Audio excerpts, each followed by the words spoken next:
Hello everyone, my name is Dr. Rajni Farmania and I am a pediatric neurologist practicing at Delhi and Ghaziabad. What is epileptic spasm and why it is important to know about epileptic spasm? Epileptic spasms क्या है और हमें उसके बारे में जानने की ज़रूरत क्यों है? So today we will discuss about this. Epileptic spasms are special type of jerks which is seen in children less than 2 years of age. जो छोटे बच्चे होते हैं less than 2 years of age के, उन्हें ये jerks commonly दिखाई देते हैं. ये बहुत ही आम डरने वाले jerks की तरह होते हैं, तो typical epileptic fits की तरह नहीं पता चलता है. जैसे जो जनरल धारणा है कि बच्चों बहुत टाइट हो जाएगा, स्टिफ हो जाएगा, बेहोश हो जाएगा, ऐसे वाले ये झटके नहीं होते. सिर्फ बच्चा थोड़ी देर के लिए चौंक जाता है. सो कॉमन टाइप्स क्या है? जैसे कि बच्चा ऐसे बैठा है और सडनली ऐसे चौंक गया. सो आइदर आगे की तरफ बच्चा मुड़ सकता है जिसमें गर्दन और शोल्डर का ऐसे फ्लेक्शन हो सकता है जिसको फ्लेक्सर स्पाज्म बोलते हैं, या फिर बच्चा पीछे की तरफ एक जर्क ले सकता है ऐसे सडन, सो जिसको हम एक्सटेंसर स्पाज्म बोलते हैं. किसी बच्चों में ये फ्लेक्शन या एक्सटेंसर दोनों में से कुछ भी टाइप का हो सकता है. सो ये जो जर्क्स होते हैं इनमें कुछ पैटर्न होता है. एक पैटर्न होता है कि सो के उठने के बाद इनके ज़्यादा आने के टेंडेंसी होते हैं, या फिर जब ये सोने जा रहे होते हैं बच्चे तब आपको ज़्यादा दिखाई दे सकते हैं. So they have relationship to sleep wake cycles. They occur in cluster. Cluster मतलब एक हुआ एंड उसके बाद में थोड़ा सा पॉज होके सेकेंड जर्क फिर हो गया. सो ये टोटल जो जर्क्स होते हैं ऑन एन एवरेज 8 या 10 जर्क्स हो सकते हैं over half a minute to 1 minute. So एक बार जर्क हुआ, फिर बच्चे ने थोड़ा सा पॉज लिया, फिर एक जर्क हुआ, फिर एक पॉज हुआ. ये पूरा जो क्लस्टर है ये कुछ टाइम तक चल सकता है. और एक स्पेशल बात होती है कि जब ये जर्क होता है उसके बाद में कुछ बच्चे या तो रोते हैं या मुस्कुराते हैं. सो हंसना या मुस्कुराना जो इमोशनल रिस्पॉन्स है वह भी दिखाई दे सकता है बच्चों में. कुछ बच्चों के इतने हल्के होते हैं कि टिपिकल ये स्पाज्म वाला चीज न भी दिखाई दे, सिर्फ उन्हें रोना दिखाई देता है. जैसे जो कॉमन कंप्लेन्स होती है कि ये बच्चा रोने ज्यादा लगा है, पहले इतना नहीं रोता था. सो कई बार जब बहुत डिटेल में हिस्ट्री लेते हैं तब पता चलता है कि बच्चे को स्पाज्म हो रहे हैं जिसकी वजह से बच्चा ज्यादा रो रहा है. और एक एटिपिकल प्रेजेंटेशन है इसकी कि कुछ बच्चों का डेवलपमेंट स्थगित हो जाता है, मतलब स्थिर हो जाता है, एक प्लेटो आ जाता है. वो जो बच्चे बड़े होते हैं जो चीजें सीखना चाहिए बच्चा वो चीजें नहीं सीख रहा है. सो जिसको हम बोलते हैं डेवलपमेंट स्टैग्नेशन.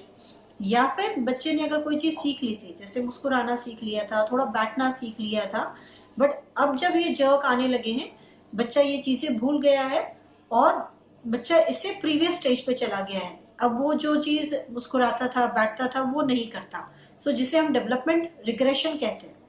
सो या तो बच्चे को जर्क हो सकते हैं, या बच्चा बहुत इरिटेबल हो सकता है, उसकी नींद अच्छी नहीं हो, पुअर स्लीप हो सकती है, या बच्चे के डेवलपमेंट में इश्यू हो सकते हैं. सो यह कॉमन कंप्लेन्स होते हैं जो कि एक बच्चा जिसको एक less than 2 years of age की एपिलेप्सी होती है उसके साथ प्रेजेंट करते हैं. And why it is important to know? It is important to know because the early we start the treatment, the better is the prognosis. अगर हम जल्दी ट्रीटमेंट इसका स्टार्ट करेंगे तो बच्चे को रिस्पॉन्स अच्छा आएगा एंड बच्चे के डेवलपमेंट पे ज़्यादा असर नहीं आएगा. Which children are at risk of getting these kind of jerks? कौन कौन से बच्चे होते हैं जिनको इस तरह के जर्क्स आने के चांसेस हैं? सो सबसे कॉमन है हाई रिस्क बेबीज, जो न्यूबॉर्न्स होते हैं, जो प्रीमेच्योर हुए हैं या फुल टर्म बेबी भी हैं बट उन्हें न्यूनेटल पीरियड पे या तो ऑक्सीजन की कमी हुई है जिसे बोलते हैं हाइपोक्सिया, या शुगर की कमी हुई है जिन्हें कहते हैं हाइपोग्लाइसीमिया. सो या तो ऑक्सीजन की कमी हो या शुगर की कमी हो या किसी तरीके का ब्रेन में इन्फेक्शन हुआ हो. कुछ बच्चों को ब्रेन में ब्लीडिंग हो सकती है, सो जिसे हम कहते हैं कि इंट्रावेंट्रिकुलर हेमरेज. अगर किसी भी तरीके का ब्रेन में डैमेज हुआ है ड्यूरिंग दैट न्यूनेटल पीरियड, या फिर एंटीनेटल पीरियड जब बच्चा पेट में रहता है गर्भावस्था के दौरान में, अगर वो 9 महीने पे भी अगर बच्चे की ब्रेन की कोई इंजरी हुई है तब बच्चे को यह जर्क आने के चांसेस हैं. कुछ बच्चों में किसी तरीके का न्यूनेटल प्रॉब्लम्स नहीं रहता है बट उनकी ब्रेन की जो बनावट है वह बनावट सही नहीं होती, जिसको हम बोलते हैं कॉर्टिकल मैलफॉर्मेशन. सो कुछ जेनेटिक कारण भी होते हैं जिनकी वजह से यह ब्रेन की बनावट अगर ठीक ना हो तभी भी बच्चे को जर्क आते हैं। सो कुछ केसेस ऐसे भी हैं जिनमें कोई भी कारण नहीं होता, बच्चे की ब्रेन की एमआरआई ठीक है, बच्चे का न्यूनेटल पीरियड बिल्कुल ठीक है, बच्चे को जर्क्स आने के पहले डेवलपमेंट भी ठीक था। सो इन दैट कंडीशंस कुछ मेटाबॉलिक या जेनेटिक कारण हो सकते हैं जिसकी वजह से बच्चे को ये स्पाजम्स स्टार्ट हो जाते हैं। सो हमें कब डॉक्टर से मिलना चाहिए? So yes, as soon as you see the spasm and it increases day by day, you should definitely go and meet your doctor, any pediatrician or neurologist or whosoever you are seeing कि बच्चे को इस तरीके के jerk आ रहे हैं और अब हमें क्या करना चाहिए। The message is the early the treatment, the better is the prognosis। और ट्रीटमेंट का रिस्पॉन्स भी अच्छा आता है बच्चों को।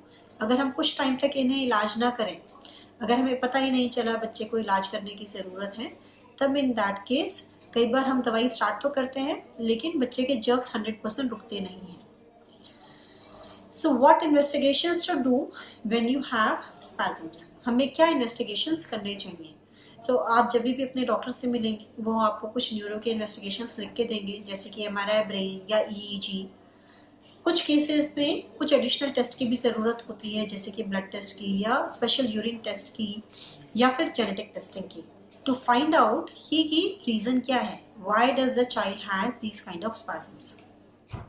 सो it is very important to know that बच्चों में ऐसे झटके होते हैं और हाई रिस्क बेबीज़ में काफ़ी ज़्यादा चांसेस हैं ये झटके होने का।